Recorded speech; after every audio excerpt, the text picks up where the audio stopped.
Hello, my name is John Nagoski, and I'm a native speaker of English from Wisconsin in the USA. I would like to introduce to you my English reading channel with questions and answers. A Scandal in Bohemia. "Well, really," he cried, and then he choked and laughed again until he was obliged to lie back, limp and helpless in the chair. "What is it?" "It's quite too funny. I'm sure you could never guess how I employed my morning, or what I ended by doing." "I can't imagine. I suppose that you have been watching the habits, and perhaps the house, of Miss Irene Adler?" "Quite so, but the sequel was rather unusual. I will tell you, however. I left the house a little after 8 o'clock this morning, in the character of a groom out of work. There is a wonderful sympathy and freemasonry among horsey men. Be one of them, and you will know all that there is to know. I soon found Bryony Lodge. It is a bijou villa, with a garden at the back, but built out in front right up to the road, 2 stories. Chubb lock to the door. Large sitting room on the right side, well furnished, with long windows almost to the floor, and those preposterous English window fasteners which a child could open. Behind there was nothing remarkable, save that the passage window could be reached from the top of the coach house. I walked round it and examined it closely from every point of view, but without noting anything else of interest. I then lounged down the street and found, as I expected, that there was a mews in a lane which runs down by one wall of the garden. I lent the ostlers a hand in rubbing down their horses, and received in exchange 2 pence, a glass of half and half, 2 fills of shag tobacco, and as much information as I could desire about Miss Adler. "And what of Irene Adler?" I asked. "Oh, she has turned all the men's heads down in that part. She is the daintiest thing under a bonnet on this planet. She lives quietly, sings at concerts, drives out at 5 every day, and returns at 7 sharp for dinner. Seldom goes out at other times, except when she sings. Has only one male visitor, but a good deal of him. He is dark, handsome, and dashing, never calls less than once a day, and often twice. He is a Mr. Godfrey Norton, of the Inner Temple. See the advantages of a cabman as a confidant. They had driven him home a dozen times from Serpentine Mews, and knew all about it. When I had listened to all they had to tell, I began to walk up and down near Bryony Lodge once more, and to think over my plan of campaign. This Godfrey Norton was evidently an important factor in the matter. He was a lawyer. That sounded ominous. What was the relation between them, and what the object of his repeated visits? Was she his client, his friend, or his mistress? If the former, she had probably transferred the photograph to his keeping.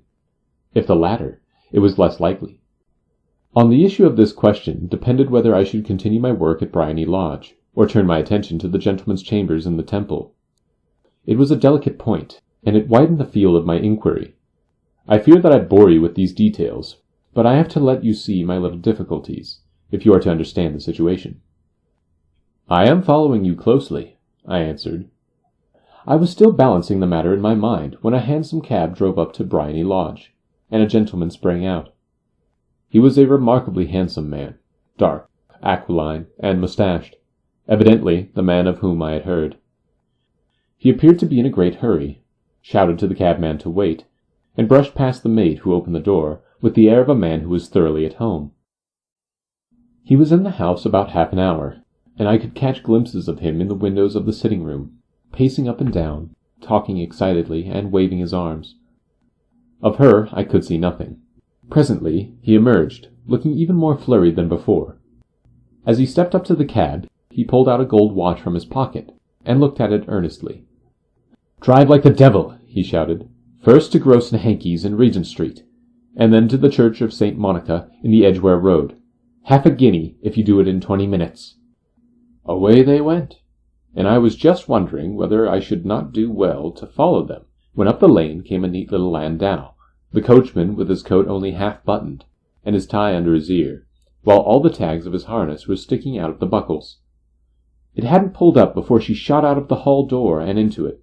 I only caught a glimpse of her at the moment, but she was a lovely woman, with a face that a man might die for.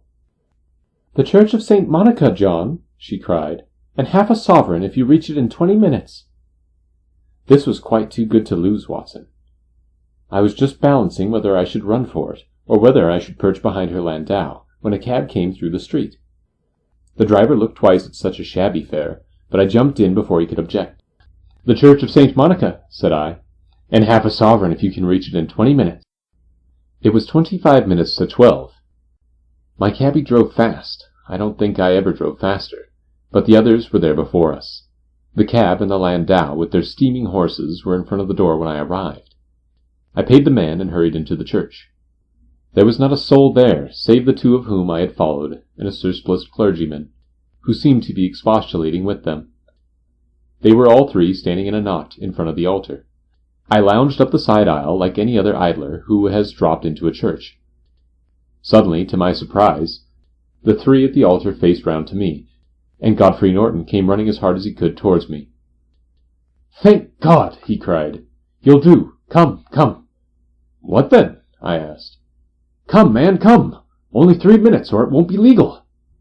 I was half dragged up to the altar, and before I knew where I was, I found myself mumbling responses which were whispered in my ear, and vouching for things of which I knew nothing, and generally assisting in the secure tying up of Irene Adler, spinster, to Godfrey Norton, bachelor.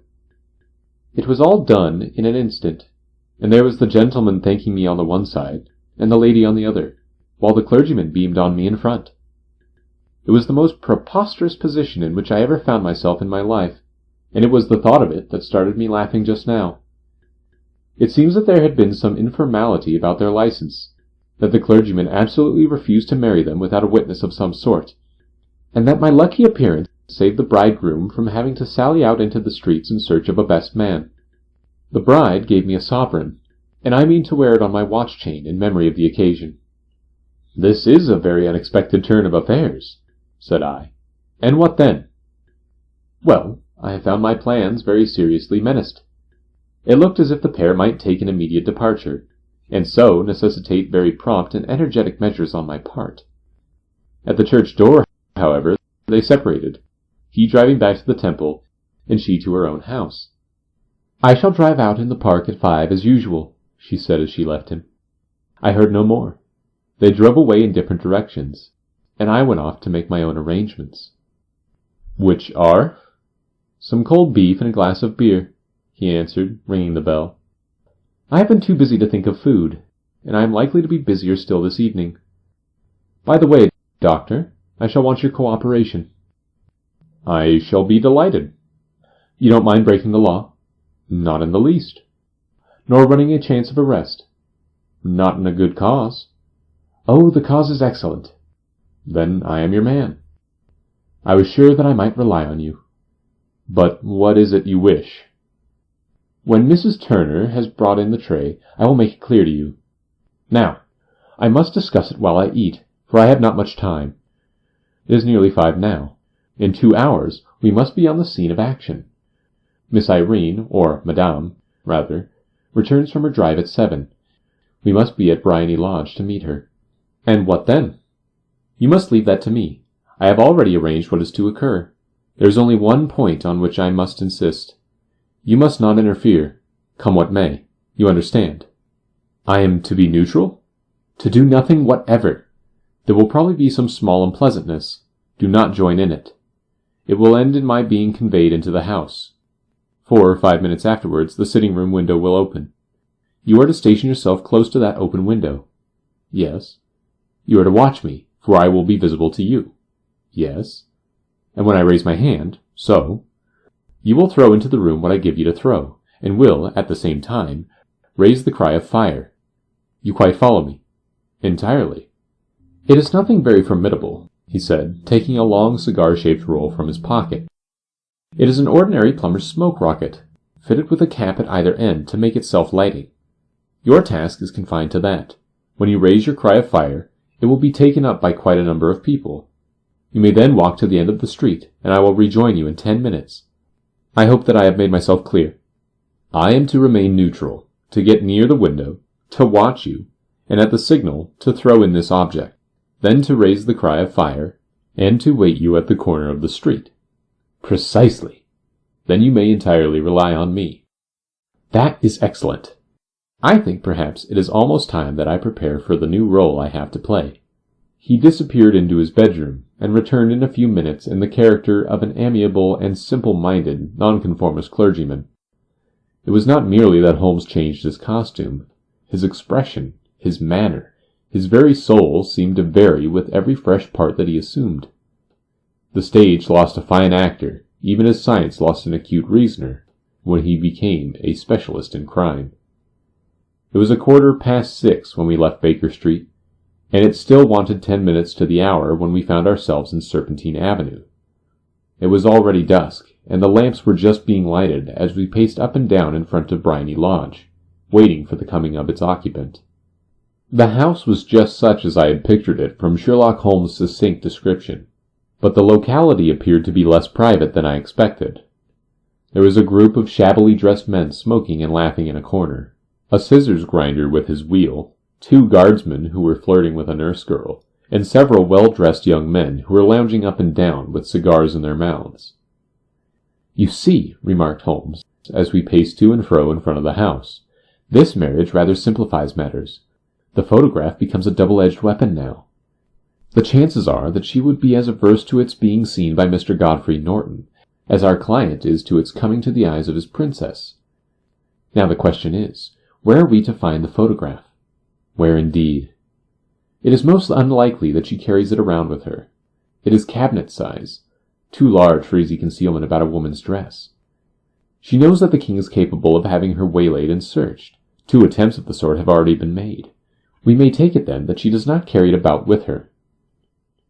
"Where, then? Her banker or her lawyer? There is that double possibility. But I am inclined to think neither. Women are naturally secretive, and they like to do their own secreting. Why should she hand it over to anyone else? She could trust her own guardianship, but she could not tell what indirect or political influence might be brought to bear upon a business man. Besides, remember that she had resolved to use it within a few days. It must be where she can lay her hands upon it.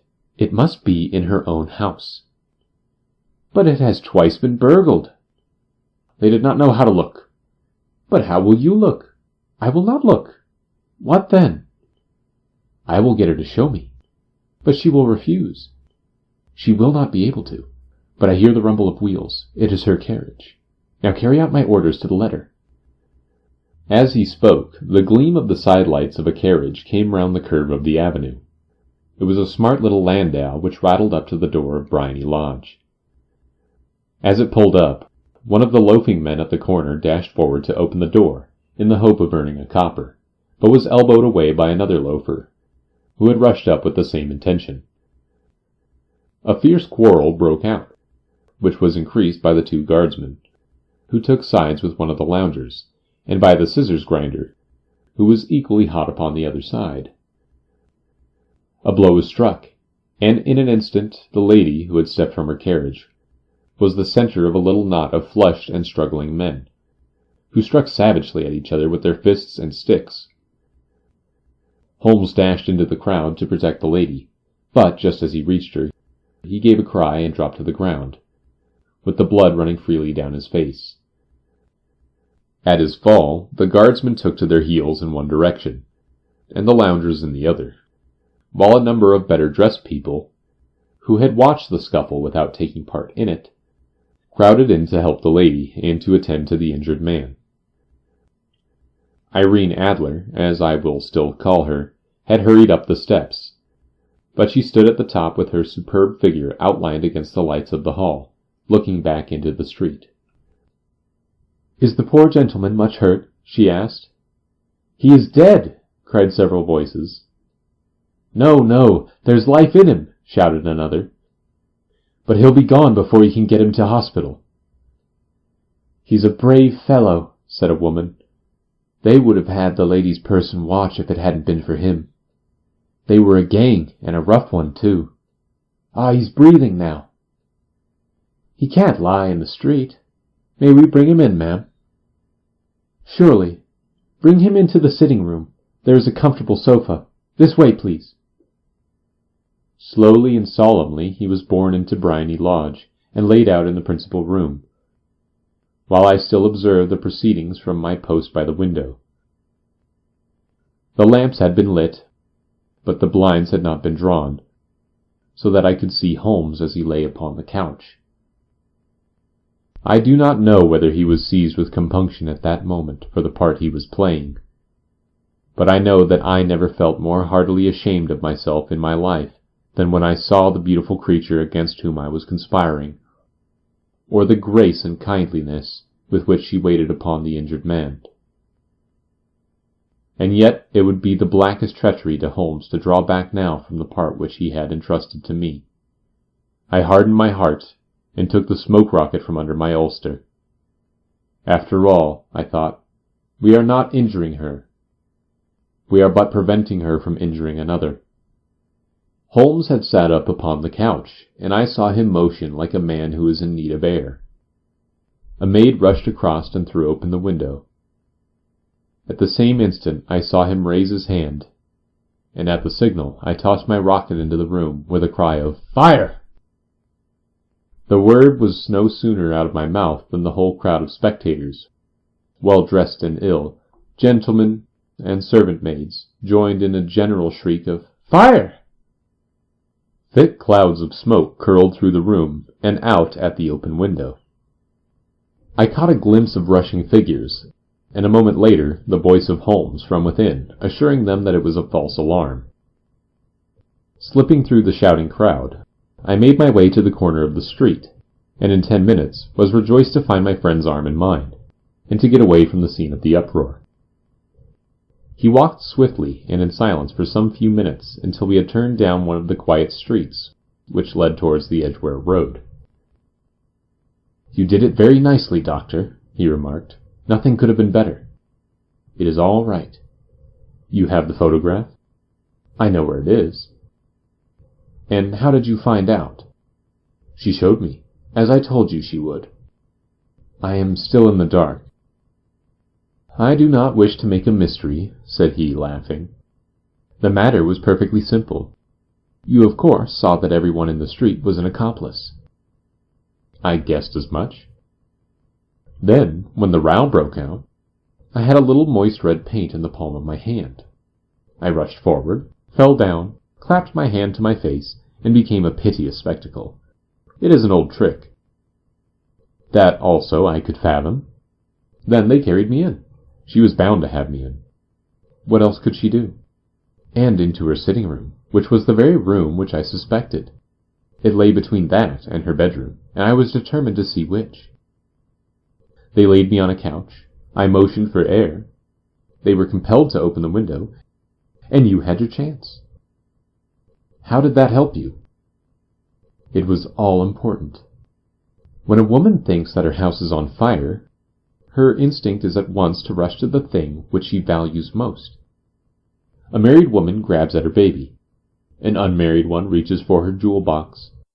Now, it was clear to me that Our Lady of today had nothing in the house more precious to her than what we are in quest of.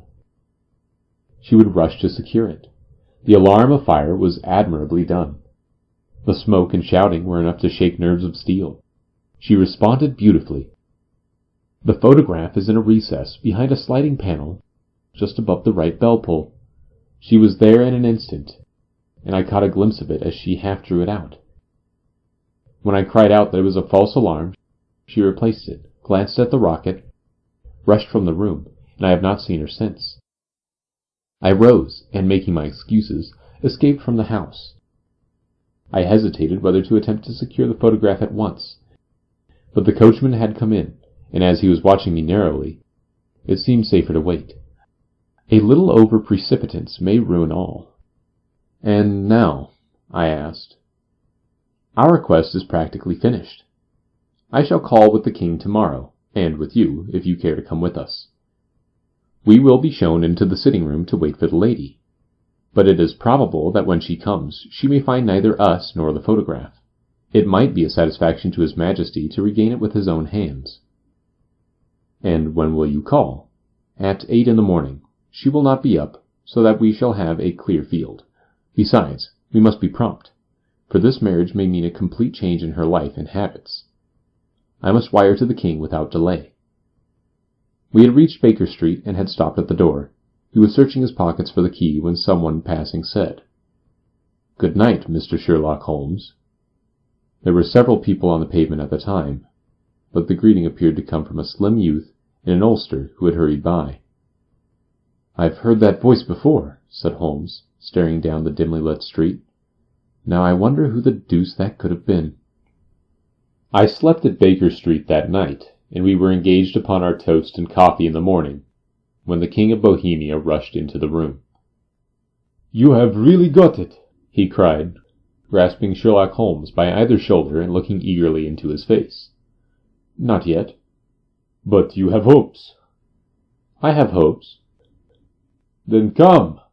I am all impatience to be gone." "We must have a cab." "No, my brougham is waiting." "Then that will simplify matters."